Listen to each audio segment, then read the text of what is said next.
The smartest order to invest your money, step by step. You can do everything right with money and still lose years. Invest in the stock market. Buy crypto. Start a side business. Meanwhile, interest quietly eats your cash. Taxes take their cut. An emergency forces you to sell at the worst time. And the strategy that looked smart on YouTube turns out to be built in the wrong order. And still feel like nothing is working. That's not bad luck. That's not a lack of effort. Because with money, order matters more than effort. Two people can invest the same amount in the same assets and end up in completely different places. Just because one built the foundation first and the other didn't, right now this matters. Markets are accessible.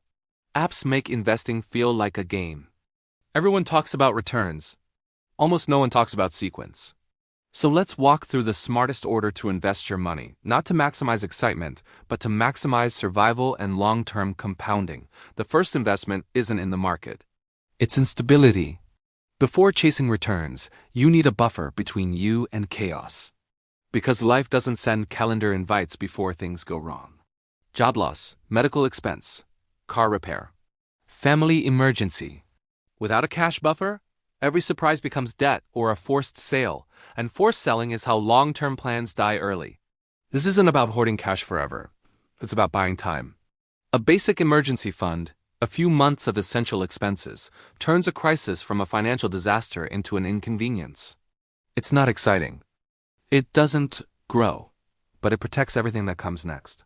Now we move to the next layer, and this one is brutally unglamorous. High-interest debt.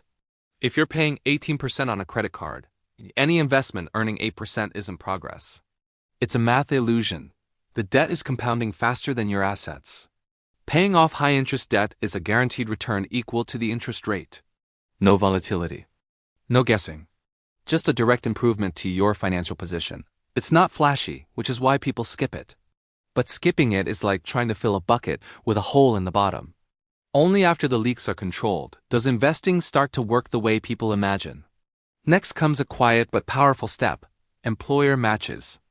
If your job offers a retirement match, that's not just investing, that's free money. A 50% or 100% match is an instant return no market can reliably promise. Yet people ignore it because it's tied to paperwork and long-time horizons. This is where the system actually helps you if you let it. After that, the focus shifts to tax efficiency. Not all dollars are equal. Where your money grows can matter as much as how it grows. Retirement accounts, tax advantage plans, these structures let your investments compound without annual tax drag. Over decades, that difference can be enormous. People obsess over picking the perfect stock while ignoring the container the money sits in. It's like arguing about engine upgrades while leaving the parking brake on. Now we're finally at what most people think investing starts with: long-term growth assets. Broad exposure, businesses, productive assets. The parts of the economy that actually create value over time. This is where compounding does its real work, but only because the earlier steps made it possible to stay invested. Markets go down, sometimes hard. The difference between people who build wealth and people who panic isn't intelligence. It's preparation.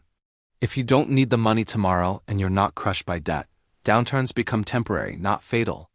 Only after this foundation does the extra layer make sense. This is where riskier bets live.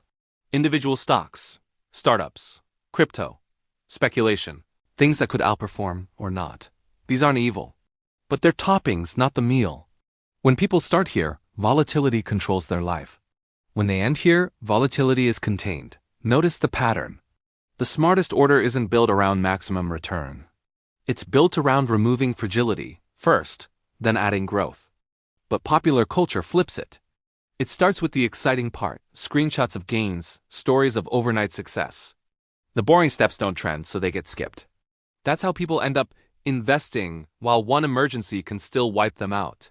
Here's the uncomfortable truth under all of this. Investing isn't just about making money.